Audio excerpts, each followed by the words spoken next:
في زمن كانت فيه الشمس تأبى الشروق على كتالونيا، وفي ليال سادها الصمت في معقل الكامب نو، برز رجل من قلب الألمان حاملا معه وعدا بالنهضة والسلطان. إنه هانسي فليك، ذاك الذي لا يعرف الهزيمة ولا يرضى بغير القمة غاية ونهاية.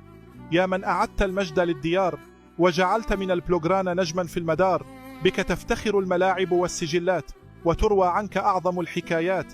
إنجازات لا تحصى، في موسم واحد حقق الثلاثية التاريخية: الدوري الإسباني، كأس الملك، وكأس السوبر، إنجاز لم يسبقه إليه أحد في إسبانيا. ثلاثية سطرها فليك بيده، وأعاد بها البسمة لكل من عشق الفريق، فكان هو القائد والملهم والبطل، وفيه اجتمعت صفات الكمال والأمل. واليوم في كتالونيا تتصاعد الأفراح. جدد فليك العقد وجدد العهد، وقالها مدوية: لم أنتهي بعد، القادم هو غزو أوروبا، لا حديث بعد الآن. فمن يسقط أمام فليك لا يعود كما كان، ومن يستهين بكتالونيا يدفن تحت أقدام البلوغرانا.